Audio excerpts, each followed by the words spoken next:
about the regional LLs. And that is just a review on the agenda. The first item there, the Citizens for Self-Governance, which is our parent organization, is dedicated to recruiting, educating, training, equipping, and motivating a nationwide network of self-governing citizen activists committed to bringing government back to we the people. And I don't think there's any time in history that's been more pertinent to have such a movement, and we're the tip of the spear on this. So, we have an important role to play in this fight. I'm going to turn it over to Marty. Marty's going to talk about the goal for one of his goals as legislative liaison for the state is about getting people in each region. So, Marty, why don't you go ahead? I've got the thing you posted. I can share on the screen if you like.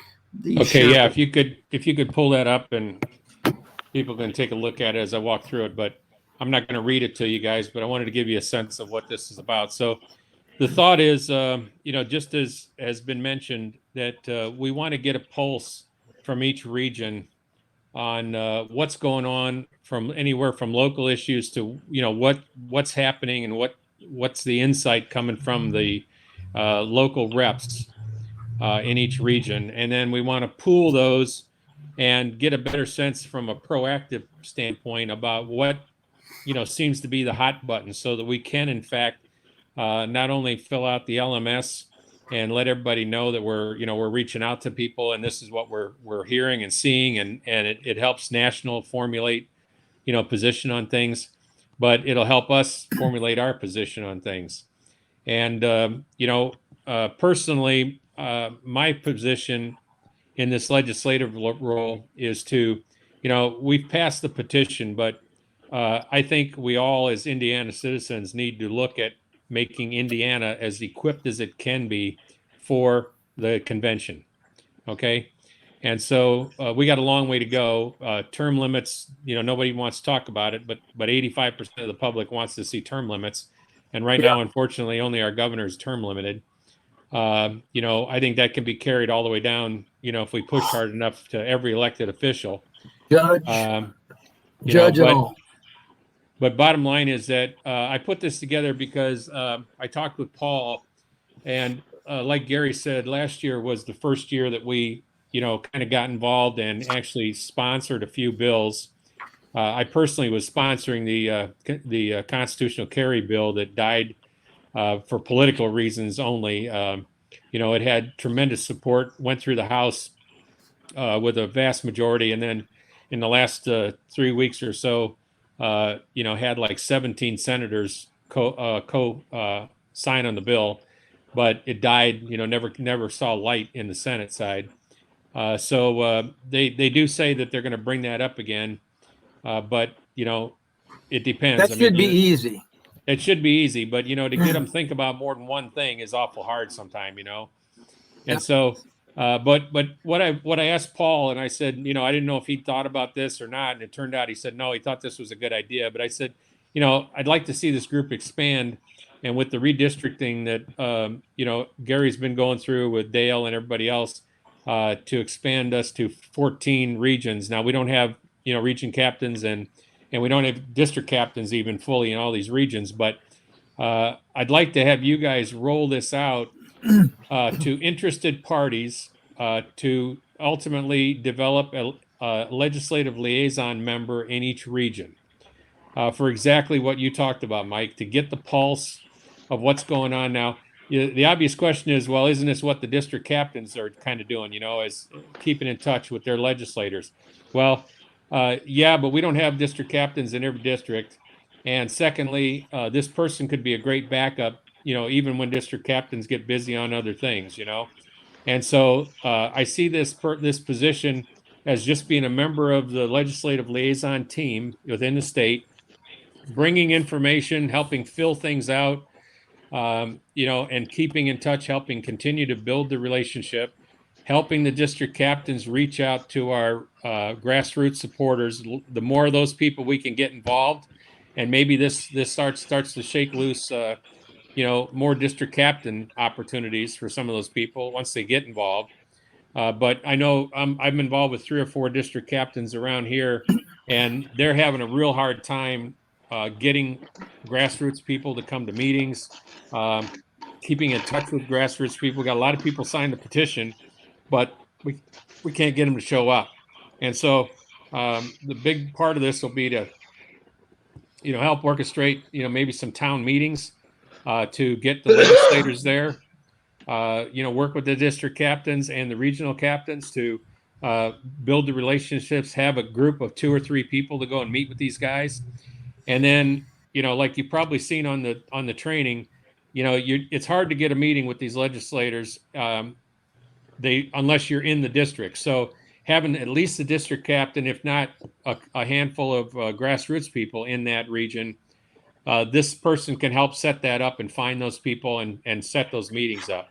But the more opportunity we have and make to build relationships in more numbers with local legislators on the House and the Senate side, the better we'll get a pulse, the better they'll know us and know what we're doing. And I set this up to basically meet and greet and ask questions and listen. Okay, we don't want to be sharing our opinion. We do want to make sure that they understand COS. And if there's any confusion about COS, we're there. We should all be reading out of the Bible on what COS is about, and they got the right understanding of what COS is. They all were invited earlier this year to training. Very few, if any, took us up on that. We're trying to get the list of who from Indiana actually attended that free training, which started, I think, in July and ran through September, through like the middle of September. But it was just for the legislators, the House and Senate people. Nobody else was allowed on it. Even COS people were not allowed on it. But they were just there with their peers, and they had opportunities to learn from the best of the best, in the business. So Nadelson was there, and Meckler was there, and all these guys were there to do different episodes and ask questions, answer questions, and we're finding very few took advantage of that opportunity. It was a once a week. It was taped, so they didn't even have to show up. They could view the recordings, and apparently somebody's got a list, and I'm trying to get my hands on it so we can at least maybe use that as a way to discuss with them, and they could still go in and access those recordings. But that would fill them in exactly on what COS is about and what our focus is. But I put this list of responsibilities together. Gary, if you can scroll up a little bit. Yeah, if you guys, if you can't see that, put it in the view of speaker view, and then click on this screen. It should come up large enough so you can read. You may keep scrolling. Yeah, just a little bit more down toward the bottom. Get the last few items. I think you got it up through 5. So what I covered in here is some basic responsibilities. And then I've listed a handful of courses on COS University. Most of the district captains should have taken these, but anybody new, these are right to the heart of building relationships, meeting and greeting, and what the LL responsibilities are. So I kind of combined things from different spots in the university courses. There's others, of course, that people can take, but I think this could be done in about an 8-hour a week, 8 to 10 hour a week time frame. But I'm looking for people who are really willing to put that time in, and potentially more, especially as we get into session. And I don't know if we're going to hit this early enough this year, but the sooner I can get a pulse of what's going on in each of the regions and we can fill this position, I'd like to get somebody that's new and involved, somebody down in the grassroots, because the captains, regional and district captains, got enough on their plate. But this person would work right alongside a district captain and potentially go to meetings, would coordinate with you guys in the region side to formulate those ideas and what would be the strategy you'd recommend for your region. So that's going to be all happening within your purview at the regional side. And then I would like to get them down to the State House as we get back into session. So I didn't put that on here, but some willingness to travel and maybe spend the day, down at the State House and meeting with those reps again and talking about issues that are that make it to the bill side once we get there. But this is meant to be more on the proactive side before the session starts, with the session and what happens being follow through. And we're playing it pretty close now before January when they go back in. They'll actually be meeting, and technically they're still in session. They're actually meeting this week over a lot of these mandates. There's been enough people talking that they're staying in session. They've stayed in session for the redistricting from the census, and they never officially closed the session. And they're actually meeting all week on what the pulse is out there on all these school board issues, critical race theory, and all the pushback that's happening everywhere on these mandates. So you saw where Merrick Garland lied to Congress. Of course, he's not going to jail about using the domestic air terror arm of the FBI and stuff. I tell you. Yeah, that's a great use of our tax dollars, isn't it? Yeah, man. It just so very irritating.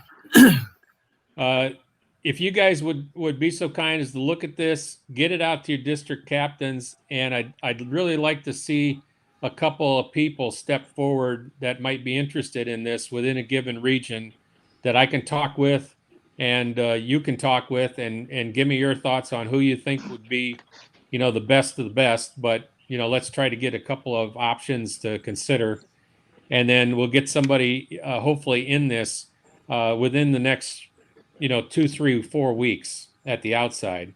I'd like to have it before middle of December, so that we can meet and start talking about getting as much information as we can, and what some of the next steps are going to be. Because I would like to formulate, as soon as the list of bills come out, and get a sense of what's going on, what we want to pursue, and get that coordinated with national.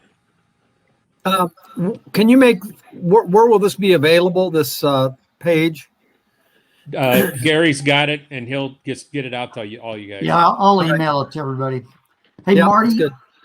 I think today was Organization Day. Is that right? At the legislature? I think so, but I understand that there's a handful of very hot topics that they are discussing this week, and everybody that I've talked to has said that the school board issues, the pushback across the state on what's being taught in the schools, and everything from critical race theory to this social emotional learning, which is really ramping up behavioral health and issues like that, transgender stuff. It's wreaking havoc on all the school districts. And then of course the mask mandate, all that's on the school side. And then on the statewide side is just the state mandates, because all the people that are, out of work now as a result of these deadlines that have passed. Okay. Anybody have questions for Marty? And any other thoughts you guys have, questions? I've given Gary my contact information. He can shoot that to you too. Feel free. Dale, I need to connect with you sometime, I guess, on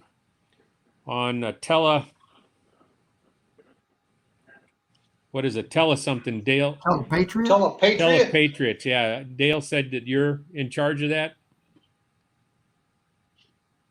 I'm not in charge of anything. Okay.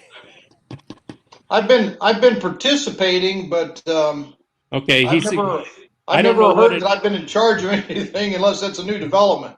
Okay, well, I don't know what it is, and he gave me your name as somebody that could either fill me in or follow. It sounded like you were kind of leading the effort, but maybe we can probably talk. Probably just that's what Dale told me too. Dale told me that you were leading it. Dale. This sounds like this is how conspiracies start. Yeah, he's getting a reputation for assigning people or volunteering people as being in charge. Well, I think what's happened is the last 2 missions I've made more calls than anybody else. Okay. So that's probably why. That's probably Right. why, yeah.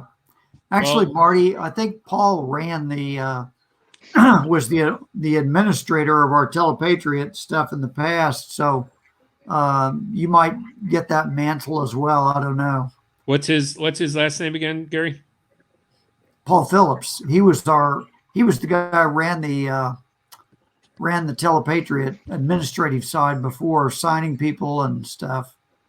Okay, I mentioned that to him, and he acted like he hadn't done anything about it. But something landed in my lap, and I said, "What is that? I don't even know what it is." So, Well, Paul. Hey, Dale, didn't we use that? Paul was the person that signed me up whenever I showed an interest.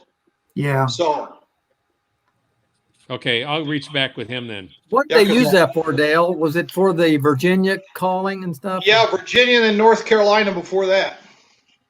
Okay, That's the we only just two I've been involved in.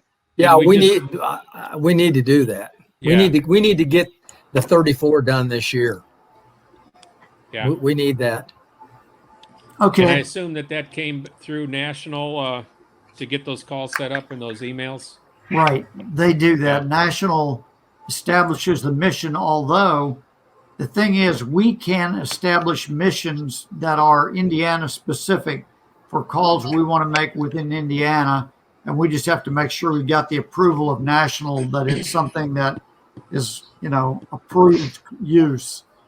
Yeah. So it could be our bills or something else. The other quick thing that I was asked to mention, and I got to run in a few minutes here, but you guys have probably seen the training on the 501c3 and C4 status that we have. Mhm. There's been a lot of attention given to that to make sure as we're growing as an organization, we got to make sure we don't overstep our bounds. And so the cleanest way to keep this, I think, is that if we're dealing with local issues, which is from school boards up to the state level, we're basically until we get direction on a particular issue from national, we deal with this as individual Indiana citizens. Now we can still have our events, and things like that with COS sponsorship, but we can't mix the two. We've had an issue here with Dan Stock, Dr. Dan Stock.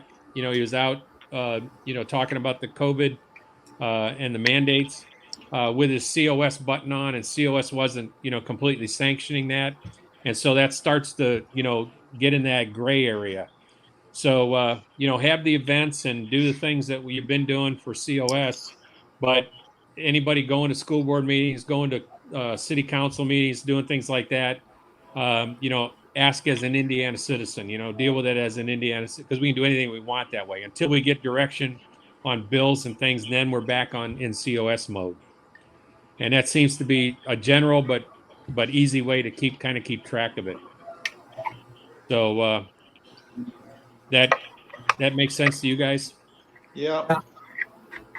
That's the Thanks, standard. Marty, for coming That's the on. I know standard. it's about time you got to run. I will email that out, and you and I may chat about it if we have any other updates to change. But otherwise, I'll get it out to you guys along with Marty. Well, you can find Marty in the in the LMT as well. But make sure you have his contact information. Great. Yeah, and any questions, feel free to call me. I look forward to working with you guys more. Good. Thanks, Marty. Thank you. All right. Thanks for coming on, Marty. You Have a bet. good Thanks evening. much. Yep. See See you in a you. bit.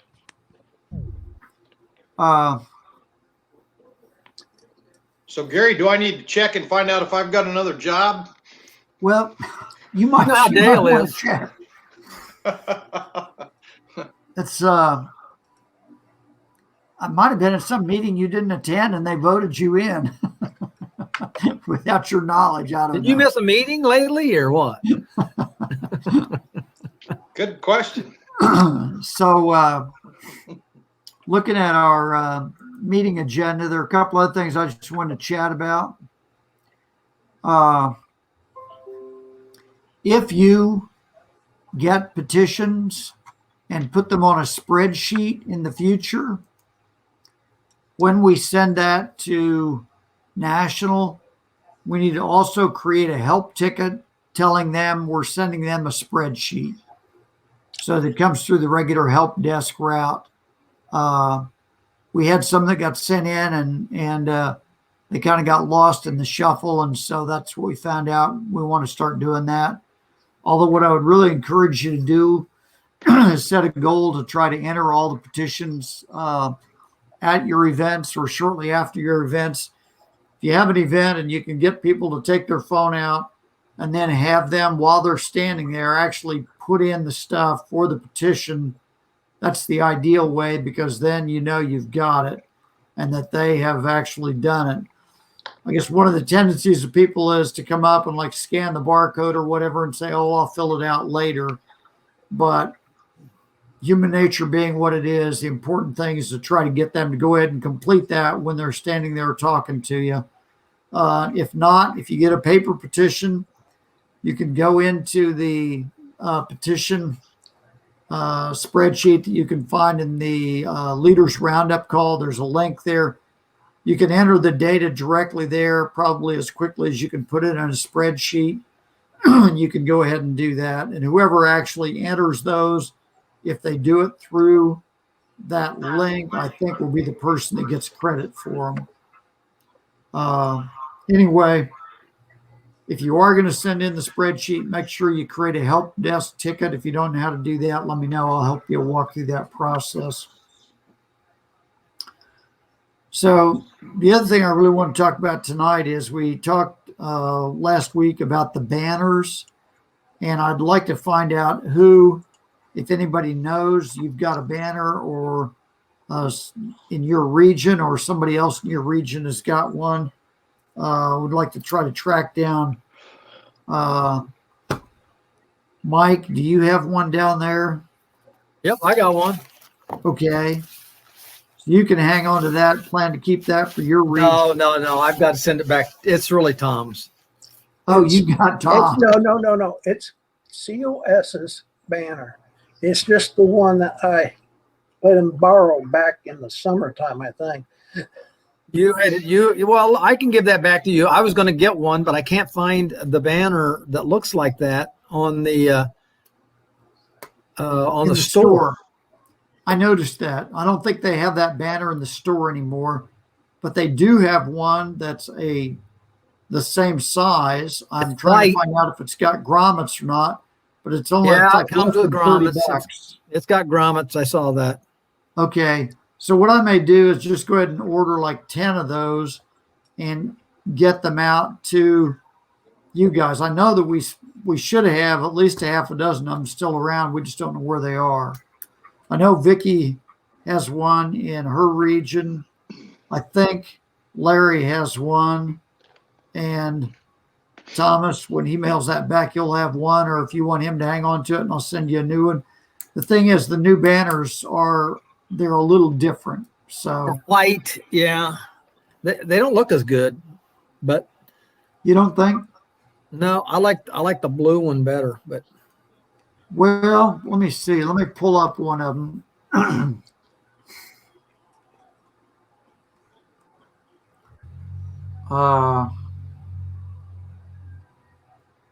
Let's see.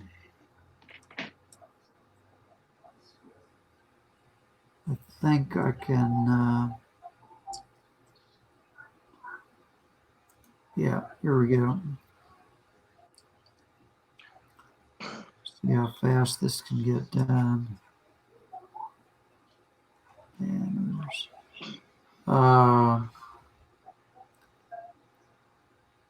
Let me share my screen again.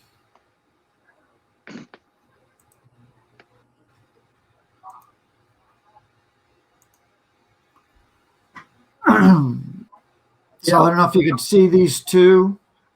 It's white. Yeah, there it is. Horizontal, or there's this one, term limits, fiscal responsibility, and federal overreach. But the thing is that what size is that red one?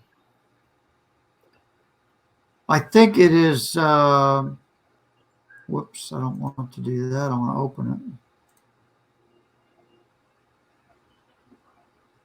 Well, oh, that's to download. I don't want to download it. That's to print your own. Let me find the.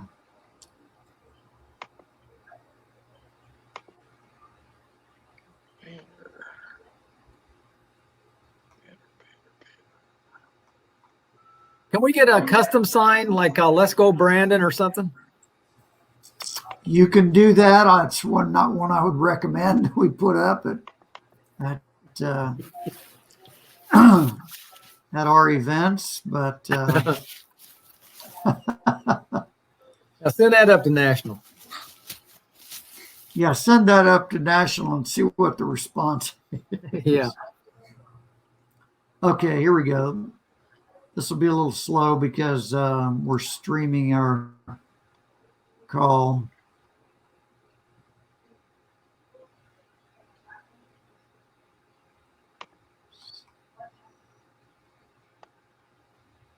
Right, here we go.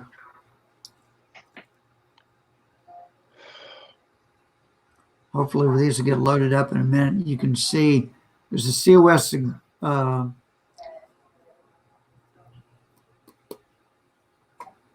this COS banner, the 3 topics, is that what you're looking at? Yeah.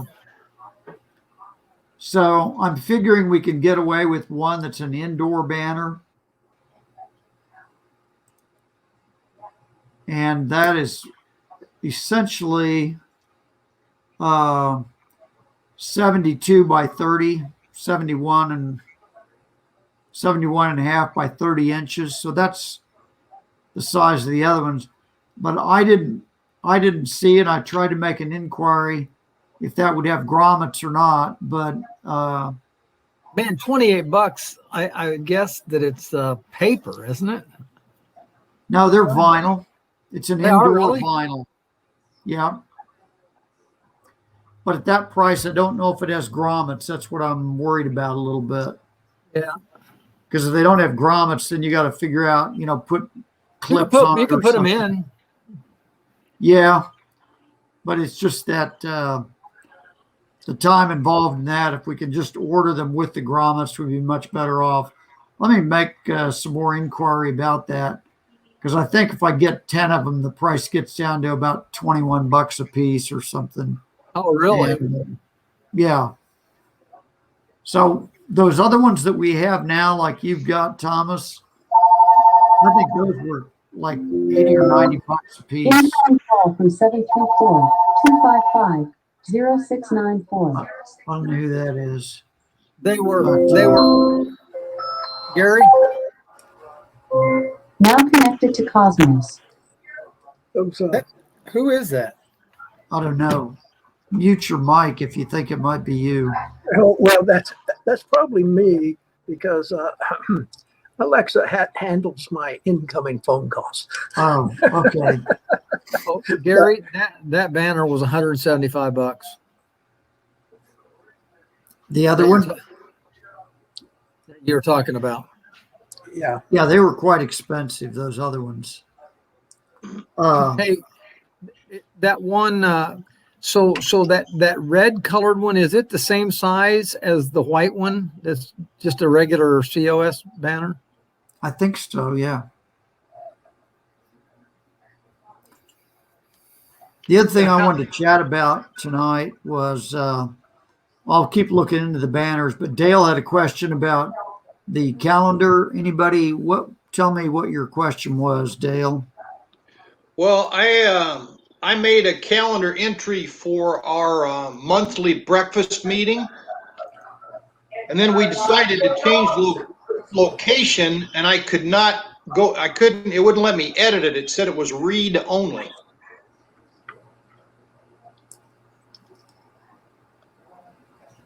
So I figured I didn't have the administrative wherewithal to change it, even though I'm the one that put it in there. Is that the one for December 4th? Yes. Okay. You know what? As a matter of fact, I think I had exactly that same experience for something I created. In fact, I think I created a link for these region calls that were like every other week, and then I wanted to change it to every week, and I couldn't change it. I made an inquiry about that.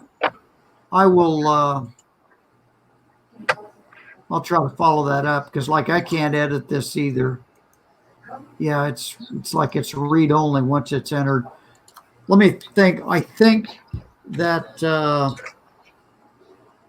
Ken Kashuba was probably the person that's got administrative privileges on that calendar. And maybe he's the only one who does. I'm not really sure. But why don't you try to reach out to him and ask him if he can give you administrative privileges to make changes or what we need to do to be able to edit things that are on there once they're on there. Because if you put something on that repeats and you need to change it, that's a problem if you can't change it.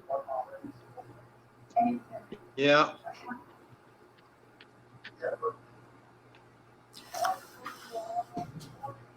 Okay. Any other items that anybody has that they want to chat about tonight? No. Other than, yeah, I hope that we can, I really and truly do hope that we can start pushing these legislators on these vaccine mandates and the mask mandates. They're not right. They're not constitutional, and they're not right. Yeah, I understand, and I think that hopefully we can get. I think a lot of people are probably rattling the cages of the legislators about that, and so I would encourage people that you talk to let their legislator know that that's an issue that they're concerned about. This is if we want to have a culture of self-governance, it requires people to be willing to make those calls, send those emails, and really, emails are very easily ignored. So I encourage them to call and rattle the cage of their legislator and say, "Hey, this is, this is an issue. It's a major concern to me, and I'd like to see something done about it." Gary, what was the one that he was talking about where they said they only got 6,000 calls on? Was that constitutional, Kerry? It might have been. I think that's what it was talking about. Anybody else catch that for sure? No. That's surprising. I would think 6,000 calls is a lot of calls on one issue. Me too. Yeah. Gary, one of the things I've been getting, I don't know how you guys are dealing with this, but I get a lot of people saying, they find out a little bit of background about what we're doing and all that kind of stuff. And then they say, well, I agree with everything you guys are trying to accomplish, but you're just too darn slow. There's got to be a way to speed up the process because things are going in the negative way so fast. The damage is going to be done and we won't be able to fix it before you guys can get there. So that's what I've been saying all along. Yeah. We can't be slow on this because, well, I don't know who it was that maybe it was President Trump but somebody said, you can see how fast these people are moving. They're tearing the country down at light speed. As fast as they can. So one thing I would do is I would refer those people to the map, the progress map, and tell them to look at the states, particularly the states where we passed already in one legislative body. Ask them, do you know anybody in like North Carolina, Wisconsin, Michigan, any of those unpassed states, and say, get those people on board to push their legislators in that state. Because I've been telling them that, Gary, to look at the legislative activity that's going on in an additional 20 states besides the 15 that have already signed. But to them, they just see 15. Most people. Yeah. It's a big challenge. I agree. I would. I'd push them to talk to people they know in other states that are not passed. I mean, if we could quickly in this next session knock down 2 or 3 more states, I think that's going to create a lot of enthusiasm. You get Yeah, I up agree. over 20, and I think people are going to start getting excited. Yeah. Well, I think I showed you guys the S curve of innovation. Have you ever looked at that? Yep.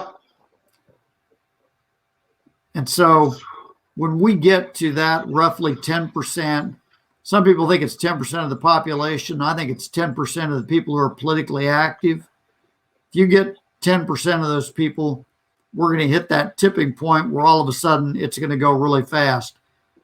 It might be in the next 6 months that we get another 3 or 4 states. And then in the next 6 months after that, the next year after that, we get to 34. When we get to that tipping point, it's going to happen very fast, but we got to push hard to get to that tipping point. You know, if you want to use state legislators don't want to be left out. Yeah, if you want to use the gun shows as an example, like the one we just did over the weekend, I would estimate probably 1 in 20 have heard of Convention of States. Of the people that we talk about. Yep. Yeah, we have not. There's a lot of people we haven't reached yet. We're getting, nationally, they're getting enough money to do a little more advertising, but still, I mean, this is a bottom-up organization. Every person in the organization that can spread the word to their friends, neighbors, relatives in other states, and so on, it all helps to build the momentum. And as long as we keep pushing forward, we're going to make progress. And we're going to get to that tipping point. And once we get that tipping point, things are going to happen fast, I think. So just a quick note on the LMT. You can see that really a couple weeks ago, we had 15 or more people in the open or in process category for district captains. Last week, we were down to 5. This week, there's only 4, which means we're not getting as many new people in the last couple of weeks, but also the people that are in there, you guys are doing a great job of getting them pushed forward and either onboarded and assigned or rejected. And that's what we want to do. We want to find those people who want to be true activists. And then the volunteer activists, we're down now to 10 people in there. A couple weeks ago, there were like 30. So we're making good progress there. Good. Again, stay on top of the LMT. When new names pop up in there, get in touch with them. Yeah, Gary, when does that thing start with the Epic Times and Blaze TV where they were going to start kind of pushing our message? I think that has just started. There was something in Slack from Brenda Carlin, I think, about that today. Let me see.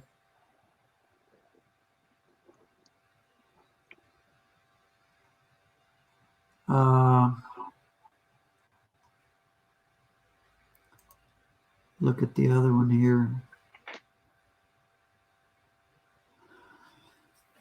Yeah, I think there was a big thing about the expecting a lot of people to hit in the follow-up tool in the next couple of weeks from that. So, encourage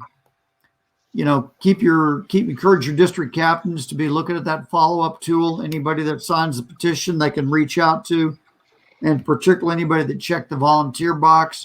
If anybody shows up in the LMT, make sure that people are following up and making a connection as quickly as possible. When somebody signs that, fills out that application, in that first 2 or 3 days is the best time to reach them and let them know we want to get them on board, because when it goes by a few weeks, people forget they signed it. In a month, I talked to somebody the other day that for some reason was on there last summer and we started with them and then we dropped the ball and it was like, I've moved on to other, some other things they were involved with. And so timeliness is really important. Right now, I think we got 20 district captains assigned. I think we went backwards a little bit there. We got 29 on the DC team. So we're doing well. Continue to monitor the training spreadsheet, and anybody that's in your regions, be in touch with them once, twice a week at least, and see to it that they're getting their questions answered if they're having a problem. Most of the time I find if somebody is not making progress through that, they've hit a hitch, they don't know what to do, and they don't know how to do it, and they don't really know who to call, or they're just hesitant to call because they don't want to feel like I'm stupid. I don't know. Somebody showed me this and now I don't know how to do it. So you got to make initiate the call to them and say, hey, how's it going? Can I help you? And keep them moving. But anyway, we're making a lot of progress, getting leaders on board, assigned, trained, and that's where it's at, is getting those local activists to have meetings with each other, get together, and when people get together, we see that they're coming up with ideas on things to do. Anything else I can help you guys with, or anything? Well, if not tonight, feel free to call me. Reach out I to think me. you should show up at my next region meeting as a guest speaker. When is it? Well, I don't know yet. I'm thinking right before Christmas. Like the day before? Yeah, something like that. Christmas Eve, something like that. Okay. No, I'll do it. I'm gonna try to get it done here pretty soon because I've only got like maybe that week before everything starts happening. So okay. There's probably a better speaker close to you, and that's like Marty Wood. When we first started COS, he and Diane Gomez went all over the state doing talks on convention estates, and really lit the fire under the legislature, got it passed. Because of some job things and stuff, he had to kind of step away for several years, but he is in the Indianapolis area. And so he's a couple hours closer than I am, and he's a lot better speaker than I am. I can tell you that. all right. So yeah, I would reach out to him and see if you can get him to come down. But if you need somebody, let me know. Yeah, which town are you in, Gary? I'm in Fort Wayne. Fort Wayne. Yeah. And so Mike is Martinsville, which is south and a little ways west of Indy. Hey, Dale, are you in Tipton? I am a Tipton. I'm not in Tipton. You should be in Tipton, shouldn't you? I probably should be. It is my town. Say they named the town after you, right?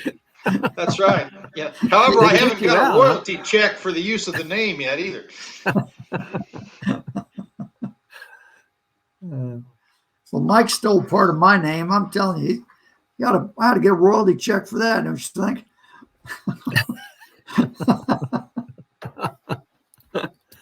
Oh man. Or did I just steal your name? I don't know which. Yeah. Okay. Well, I will. I'm going to stop the recording, and I will plan to make this available. Yeah. Yeah, Gary, if I'm supposed to be doing something with Telepatriot that I'm unaware of, you probably should